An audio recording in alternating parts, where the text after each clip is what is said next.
তার মানে জাহান্নামের যত পুজ ময়লা আছে সব একটা থেকে একটা আসবে, একটা থেকে একটা আসবে। পর পুজ ময়লা সর্বনিম্ন অবস্থান যেটা, এটা আল্লাহ তাবারক ওয়া তাআলা মুনাফিকের জন্য নির্ধারিত করে রেখে দিয়েছে। ইমানদার মুখে দাবি করার মতো প্রচুর ছিল। মদিনাতুল মুনাওয়ারায় নবীজির পিছনে এই যে আমাদের আপনাদের খতিব সাহেব মুফতি রাশিদুল ইসলাম রায়ফি সাহেব, তিনি অত্যন্ত সুন্দর বয়ান দেন। আমাদের এলাকায় হাজার হাজার মানুষের সামনে বয়ান পেশ করেন, খুব বক্ত আমাদের এলাকার মানুষ। আল্লাহর রহমতে আপনাদের এই আলোচকের কোনো অভাব নাই। আমি দুই চারটা কথা, একটু ভাঙ্গা ভাঙ্গা কথা আমি বলছি। আপনি দেখবেন আল্লাহ তাবারক ওয়া তাআলা তাদের এই চরিত্রটাকে এইভাবে খুলে দিয়েছেন। চরিত্রটা হচ্ছে আল্লাহ তাবারক ওয়া তাআলা বলছেন যে এই যে মুনাফিক যারা তাদের চেহারাটা দেখতে খুব সুন্দর। নাশহাদু ইন্নাকা লারাসূলুল্লাহ, তারা এসে বলবে আমরা আল্লাহর কসম খাইয়া বলতেছি আপনি আল্লাহর রাসূল।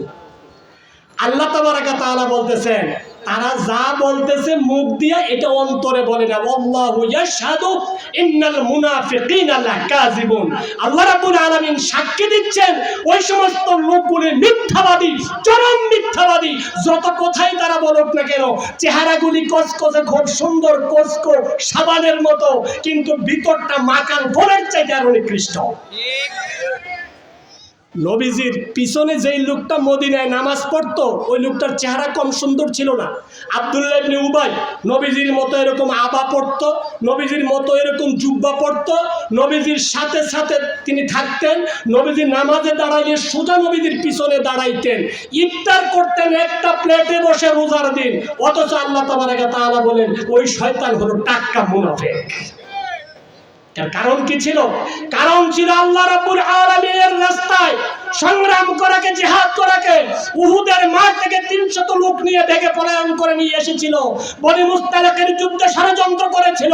আল্লাহ তাবারক ওয়া তাআলা তাদের পরিচয় দিলেন। তারা যদিও মুখ দিয়ে ইমানদার বলে, মূলত তারা মুনাফিক। আওয়াজ দিয়ে বলেন আল্লাহু আকবার। এই জন্য ভাই হাদিস শরীফে আসছে আপনি যদি জিহাদ নাও করেন, জিহাদের মনোভাব ভিতরে থাকতে হবে। কোন লোক যদি জিহাদের মনোভাব ভিতরে থাকে আর ওই লোকটা বিছানায় মারা যায়, তারপরে আমার আল্লাহ তাবারক ওয়া তাআলা বলছেন তাকে আমি শহীদের মর্যাদা দেব। আর যদি মুসলমান হওয়ার পরেও কোন রকমের জেহাদি মনোভাব না থাকে, জেহাদের প্রতি আপনার বিরূপ মনোভাব থাকে, এটা জঙ্গিবাদের সাথে তুলনা করেন, এটাকে আপনি সন্ত্রাসের সাথে তুলনা করেন, আপনার নামে মুসলমান হতে পারেন, ভোটার তালিকায় মুসলমানের নাম থাকতে পারে, আপনার মৃত্যু হবে মুনাফিকের মৃত্যু। আমার সম্মানিত ভাইরা, আমার সম্মানিত বন্ধুগণ, এই জন্য আমার আল্লাহ তাবারক ওয়া তাআলা এইভাবে দিয়ে দিলেন। এখন সম্মানিত বন্ধুগণ, সম্মানিত ভাইরা, সূরাতুল বাকারার 251 নম্বর আয়াতের একটা কথা বলি, আলোচনাটা আমি গুছাইয়া নেব। সম্মানিত ভাইরা, আল্লাহ তাবারক ওয়া তাআলা বললেন ওয়ালাউলা দাফউল্লাহিন নাসা বা'দাহুম বিবা'দিন لفسدت الأرض ولكن الله ذو فضل على العالمين। বন্ধুগণ আমার, এই আয়াতের ব্যাখ্যায় কি বলা হয়েছে আবার দেখেন। মুকাতিল তাফসীরে তাবারী রাহিমাহুল্লাহ এবং তাফসীরে রুহুল মাআনি قال مقاتل رحمه الله لولا دفع الله المشركين بالمسلمين لغلب المشركون على الارض فقتلوا المسلمين وخربوا المساجد। আল্লাহু আকবার। এটা সরাসরি তাফসীরের ইবারতটা পড়ে শোনাইছি আপনাদের। আমার ভাইরা, এর অর্থ হচ্ছে দুনিয়ায় যদি কাফেররা, মুশরিকরা, বেঈমানরা যদি বিজয় অর্জন করে, তারা যদি মুসলমানের উপরে কর্তৃত্ব তারা পাওয়া যায়, তাহলে তাদের অবস্থা এমন হবে, তারা লা গালাবাল মুশরিকুনা আলাল আরদি, এই পৃথিবীতে যদি মুশরিকরা বিজয়ী হয়ে যায়, ফাকাতালুল মুসলিমিন, মুসলমানদেরকে তারা হত্যা করতে থাকবে। মুসলমানদের কি করবে? হত্যা করবে।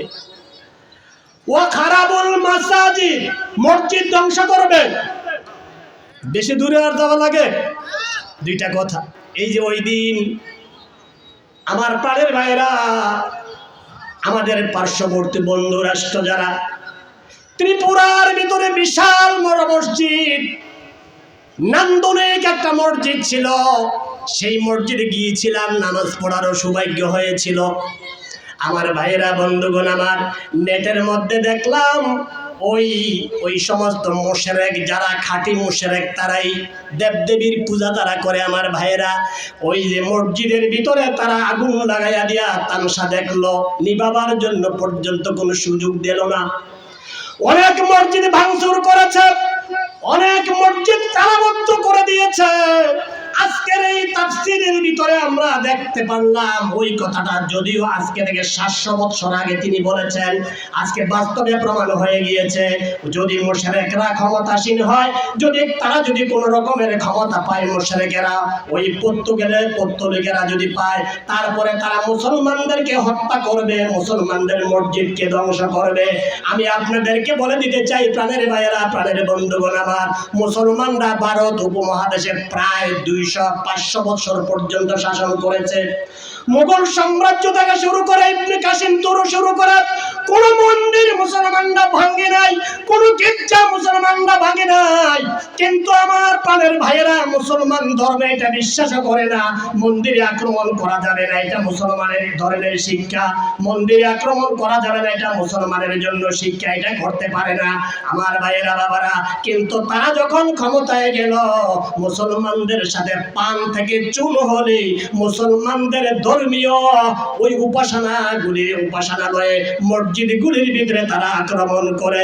জোরে বলেন নাউযুবিল্লাহ। আমার সম্মানিত ভাইরা, সম্মানিত বন্ধুগণ, এই জন্য আমরা এখন আরেকটা পয়েন্টে কথা বলবো। আমরা এই যে যুদ্ধ জিহাদের কথা আমরা বললাম, এখন এই যুদ্ধ জিহাদটা আমরা কার সাথে করব? অনেক সময় তো বলি সব মুসলমান, আমরা আমাদের দেশে 92% মুসলমান, আমরা কার সাথে লড়াই করব? এই প্রশ্নের উত্তরটা আমি আপনাদের কাছে দিচ্ছি কোরআনুল কারীম থেকে, সূরা তাওবা 73 নম্বর আয়াত। ইয়া আইয়ুহান নাবিয়্যু জাহিদিল কুফফারা ওয়াল মুনাফিকিনা ওয়াগলুজ আলাইহিম ওয়া মাআওয়াহুম জাহান্নাম ওয়া বিসাল মাসীর। আল্লাহু আকবার। লড়াই করো তোমরা, আল্লাহ রাব্বুল আলামিন বলেন, মুনাফিকদের সাথে, কাফেরদের সাথে, মুনাফিকদের সাথে তোমরা লড়াই করো। এই আয়াতে দুইটা শ্রেণীর কথা আসছে, পরের আয়াতে আসছে আরেকটা শ্রেণী। এবার আসেন 3 নম্বর, সূরা তাওবা 36 নম্বর আয়াত। আমার বন্ধুগণ, আমার প্রাণের ভাইয়েরা, ওয়াকাতিলুল মুশরিকিনা কাফাতান কামা ইউকাতিলুনাকুম কাফাতান ওয়া'লামু আন্নাল্লাহা মা'আল মুত্তাকিন।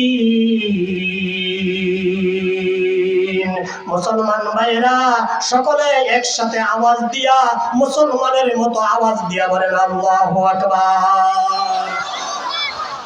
আল্লাহর রহমতে এখন তো অনেক মানুষ হয়েছে, একটু আওয়াজ দেন না ভাই, ইনশাআল্লাহ বাহিরের তারাও মাহফিলে চলে আসবে। আল্লাহর রহমতে অনেক অতিথিবৃন্দরা আছেন। নারায়ে তাকবীর। এইভাবে দুটো হাত একটু উঁচু করেন, আল্লাহর রহমতে এইভাবে উঁচু করেন। মুসলমানের আওয়াজ, আল্লাহর রহমতে শয়তান এলাকা থেকে পালায়া যাবে। আওয়াজ দেন নারায়ে তাকবীর। আল কোরআনের আলো, আল হাদিসের আলো, নারায়ে তাকবীর। আমার ভাইরা, 2 নম্বর বলা হয়েছে মুশরিক। মুশরিক তো বুঝে নেই, যারা শিরক করে তারা হচ্ছেন মুশরিক। এই ব্যাপারে আল্লাহ রাব্বুল আলামিন বলছেন, কাতিলুল মুশরিকিনা কাফা। মুশরিকদের সাথে লড়াই করো একসাথে, সকলে একসাথে। এখানে কি বলা হয়েছে? একসাথে করা। কেমন? একসাথে করার কথা। মুসলমানরা আলাদা আলাদা দলে দলে বিভক্ত হওয়ার কথা কোরআন এবং হাদিসের কোথাও জোরে বলেন আছে নাই? আল্লাহ তাবারক ওয়া তাআলা বারবার বলেছেন তোমরা ঐক্য থাকো। واعتصموا بحبل الله جميعا ولا تفرقوا। মুসলমানের আল্লাহ রাব্বুল আলামিন বলেন তোমরা আল্লাহর রজ্জুকে একসাথে আঁকড়ায়া ধরো। তামাসসাকু এর মানে ইস্তেমসা করতে হচ্ছে মজবুত ভাবে আঁকড়ায়া ধরা। আল্লাহর রজ্জুকে আঁকড়ে ধরো, একসাথে সমবেতভাবে ধরো, কাফাতার একসাথে ধরো। যদি একসাথে ঐক্যবদ্ধভাবে আল্লাহর রজ্জুকে তোমরা আঁকড়ে ধরতে পারো, আল্লাহ তাবারক ওয়া তাআলা অন্য এই আয়াতের ব্যাখ্যায় তাফসীরে মারিফুল কোরআনে উর্দুতে যেটা লেখা আছে এর ভিতরে আছে এই পৃথিবীর মানুষ যদি আল্লাহর রজ্জুকে ধরে, আল্লাহর রজ্জু মানে হাবলুল্লাহিল মামদুদ হুয়াল কুরআনুল কারীম, অর্থাৎ এটা হচ্ছে আল্লাহ তাবারক ওয়া তাআলার পক্ষ থেকে একটা দেওয়া রশি। ওই রশির মধ্যে কোনো মানুষ যদি সব মানুষ যদি আঁকড়ে ধরে, আমার আল্লাহ আরশে আজিম থেকে একটা টান মেরে ওই লোকগুলিকে জান্নাতুল ফেরদাউসে পৌঁছায়া দিবে। এইজন্য সম্মানিত ভাইরা আমার, অন্য হাদিসে রয়েছে আল জামাআতু রাহমা ওয়াল ফিরকাতু আযাব। একতাবদ্ধ হয়ে থাকা, একসাথে থাকা, ঐক্য থাকা, এটা হলো আল্লাহর রহমত। আর ফেরকা হওয়া, বিচ্ছিন্ন বিচ্ছিন্ন দলে উপদলে বিভক্ত হওয়া, এটা হচ্ছে আযাব, অশান্তি। অশান্তি জোরে বলে ঠিক কিনা? আজকে আমাদের এই মুসলমানদের জন্য সবচেয়ে বড় যেই বিষয়টা প্রয়োজন সেটা হচ্ছে ঐক্য। আজকে ঐক্য মানুষে হবে থাক দূরের কথা, আজকে আমরা আলেম উলামারাই তো ঐক্য হতে পারি না। জোরে বলে ঠিক কিনা? আলেমে আলেমে বিভেদ এখন, জালেমে জালেমে দুস্তি, পথের ঠিকানা জানা নই কারো, কে কোথায় পাবে স্বস্তি, কে কোথায় পাবে স্বস্তি। জোরে বলেন ঠিক কিনা? এই জন্য প্রাণের বন্ধুগণ, প্রাণের ভাইয়েরা আমার, সকল আলেম উলামা ইনশাআল্লাহ একটি লক্ষণ পরিলক্ষিত হচ্ছে, আল্লাহর এই জমিনে আল্লাহর দ্বীন কায়েম করার জন্য অন্তত পক্ষে যারা দ্বীন কায়েমের কথা বলে সকল পর্যায়ের উলামায়ে কেরাম, দাড়ি টুপি নিয়ে ভেদাভেদ নাই, কার লম্বা টুপি কার গোল টুপি, কে দুয়াল্লিন কে জোয়াল্লিন, কে কওমি কে সরকারি, ওই ধরনের কোনো ভেদাভেদ নাই। আগামী দিনে সকল উলামায়ে কেরামের নেতৃত্বে আমরা আগামী দিনে এগিয়ে যাব। সকলে বলেন ইনশাআল্লাহ। আর আবার জোরে বলেন ইনশাআল্লাহ। আমার ভাইরা, আবু দাউদ শরীফের হাদিস 4606 নম্বর হাদিস, আল্লাহর নবী সাল্লাল্লাহু আলাইহি ওয়াসাল্লাম কি বলছেন দেখেন। আল্লাহ নবী সাল্লাল্লাহু আলাইহি ওয়াসাল্লাম বলেন, মাইয়াশি মিন বাদি ফাসায়ারা ইখতিলাফান কাসীরা। আমি যখন তোমাদের মধ্যে থাকবো না তখন তোমরা দেখতে পারবা একজন আরেকজনের সাথে শুধু ইখতিলাফ আর ইখতিলাফ, মতবিরোধ। এই যে দেখেন নবীর ভবিষ্যৎবাণী বলছে না, নবী সাল্লাল্লাহু আলাইহি ওয়াসাল্লামের ভবিষ্যৎবাণী যতটা দিয়েছেন সবগুলি প্রতিফলিত হয়েছে। সুবহানাল্লাহ। আল্লাহর নবী বলেন, আমার পরে তোমরা যখন দেখতে পারবে বিভিন্ন মতের ভিতরে মানুষ আছে, ইখতিলাফ করে, ছোটখাটো বিষয় নিয়ে ইখতিলাফ হয়। সাহাবীরা প্রশ্ন করেন, হুজুর এই সময় আমরা কি করব? নবীজি বলেন, আদ্দু আলাইহা ওয়াস্তামসিকু সুন্নতি ওয়া কিতাবুল্লাহ। আল্লাহর কিতাবকে তোমরা তখন আঁকড়ে ধরবা, আমার সুন্নতকে আঁকড়ে ধরবা। কি রকম? ওয়া আদ্দু আলাইহি বিন নাওয়াজিদ। এই যে সামনের দাঁত আছে, ওই দাঁত দিয়া কোনো জিনিস যেভাবে শক্ত করে দাঁত কামড়ে ধরা হয়, এই সময়ে তোমরা আল্লাহর কোরআন নবীজির সুন্নাহ আদর্শকে তোমরা আঁকড়ে ধরবা। অনেক সময় বলা হয় একটা সুন্নতের কথা, এখানে সুন্নতি মানে হচ্ছে নবীজির আদর্শ। মান তামাসসাকা বি সুন্নতি ইনদা ফাসাদে উম্মতি।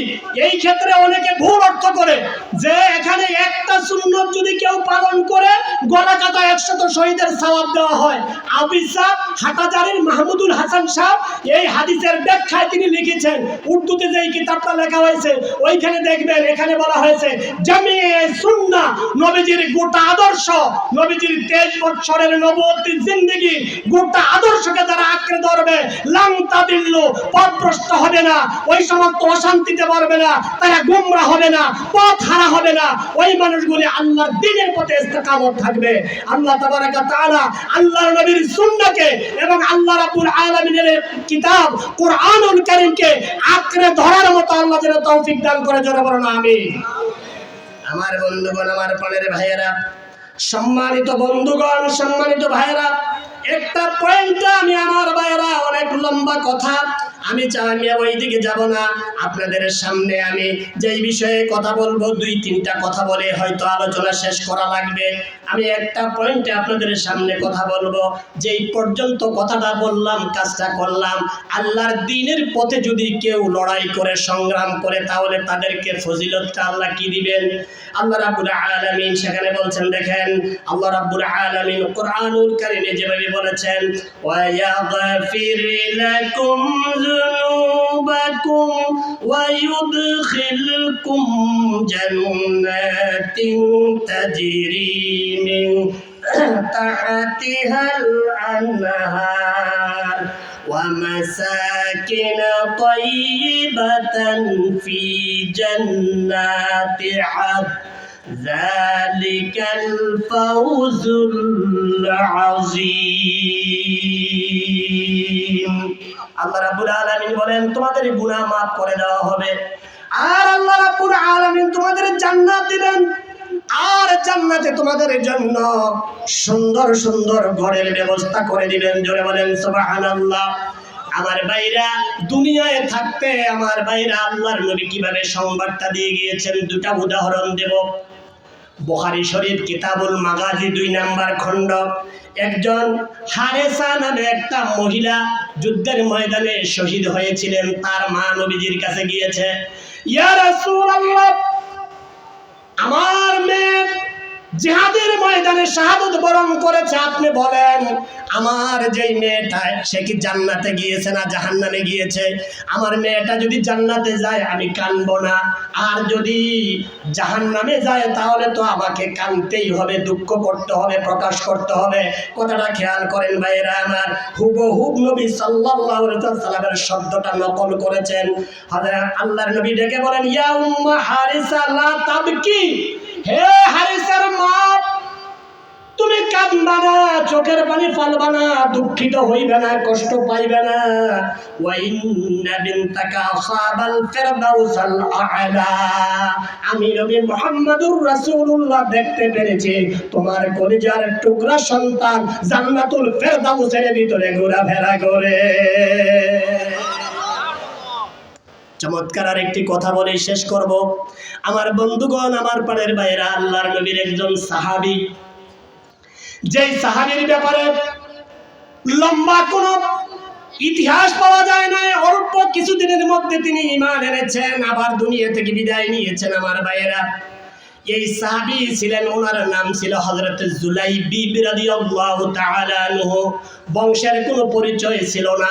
বন্ধুগণ আমার, মদিনাতুল মুনাওয়ারার বিশাল দূরবর্তী প্রান্তিক জনগোষ্ঠী ছিলেন তিনি ইসলাম কবুল করলেন, নবীজির সাথে আসলেন।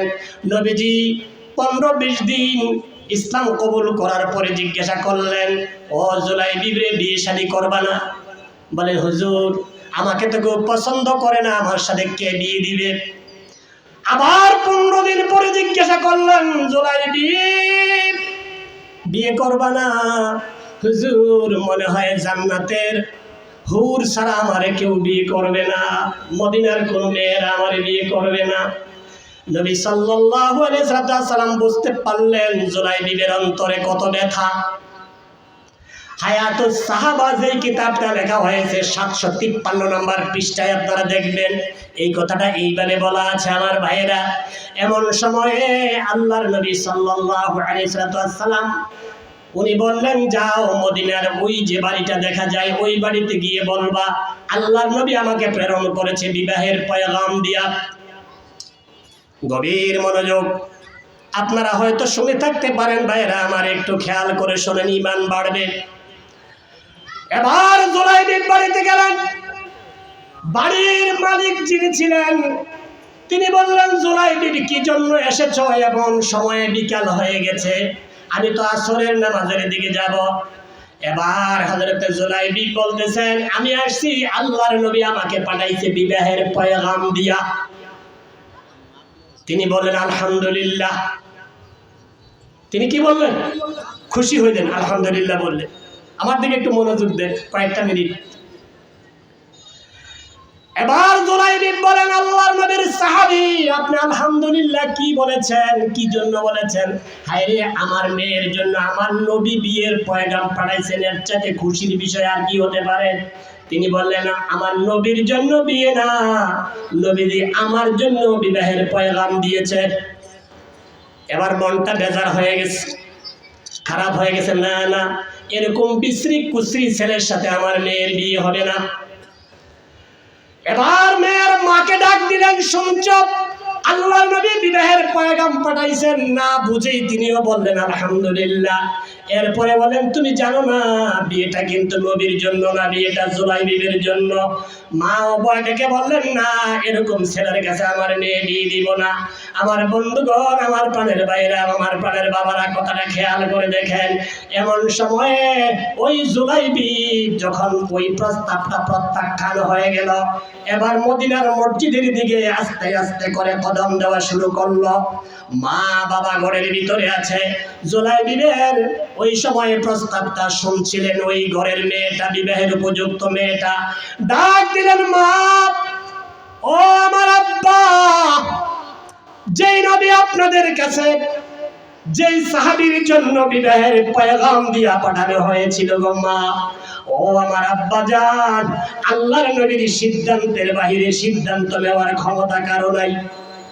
মা কানা লিমুমিনিন ওয়ালা মুমিনাতিন ইযা কাদাল্লাহু ওয়া রাসূলুহু আন ইয়াকুনা লাহুমুল খিয়ারা। আমার ভাইয়েরা, আমার সম্মানিত বন্ধুগণ, আয়াতে কারিমা এটা পড়ে শোনালেন। আল্লাহ তাবারাক ওয়া তাআলা, আল্লাহ রাব্বুল আলামিনের হাবিব যেই ব্যাপারে কোন সিদ্ধান্ত দেয়, ওই সিদ্ধান্তের বিপরীত সিদ্ধান্ত নেওয়ার ক্ষমতা কারো নাই।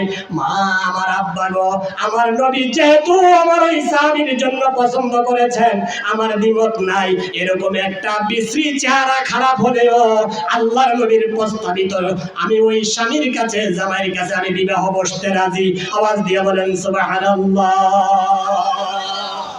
ভাইরা, 2 মিনিটে শেষ করব, ঘটনা বলা আমার উদ্দেশ্য না। ওই যে মাসাকিনাত তাইয়িবাতান ফি জান্নাতিল আদ, আমার সম্মানিত ভাইরা, আল্লাহর নবী সাল্লাল্লাহু আলাইহি ওয়াসাল্লাম বিবাহের পরে একটা সুন্দর করে ঘর করে দিলেন, সেখানে থাকে। ইতিমধ্যেই জিহাদের ডাক এসে গেছে। জামাইকে, জুলাইবিকে ওনার শ্বশুর বললেন, তুমি যুদ্ধে যাওয়ার দরকার নাই, তুমি বাড়িতে থাকো, কয়েকদিন হয় মাত্র বিয়ে শাদী করেছ, আমরা যুদ্ধে যাব। এই যুদ্ধ বড় ছোট যুদ্ধ, এটা আমরাই যথেষ্ট। এবার জুলাইবি ডেকে বলেন, না, আপনারা লড়াইয়ের ময়দানে যাবেন, আল্লাহর নবী যুদ্ধের ময়দানে যাবে, জিহাদের ময়দানে যাবে, আর আমি বাসর সজ্জায় থাকবো, বিবিকে নিয়ে ভালোবাসা করব, আর ঘরের ভিতরে থাকবো, এটা হতে পারে না। আমি অবশ্যই জিহাদের ময়দানে যাব। আমার ভাইরা রে, ও আমার বন্ধুরা, তাকায়া দেখেন, লড়াইয়ের ময়দানে, জিহাদের ময়দানে হযরতে জুলাইবি চলে গিয়েছিলেন। যুদ্ধ যখন শেষ, অসংখ্য সাহাবায়ে কেরাম শহীদ শাহাদাত বরণ করলেন। আল্লাহর নবী সাল্লাল্লাহু আলাইহি ওয়াসাল্লাম চতুর্দিকে তাকায়া হযরতে জুলাইবিকে দেখতে পারলেন না, জিন্দা। সব সাহাবীরা নবীজির কাছে এসেছে। আল্লাহর নবী ডেকে বললেন, আলী রে, ও আমার আলী, আমি তো আমার জুলাইবিকে এখনো দেখতে পারছি না।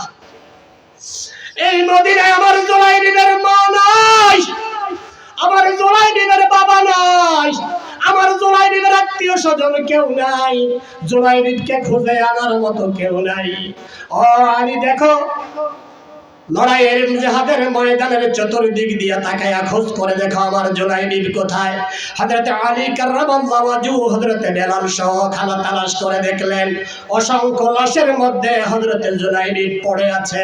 হযরত জুলাইবিকে এইভাবে পাজা কোলে করে নবীজির কাছে নিয়ে এসেছেন।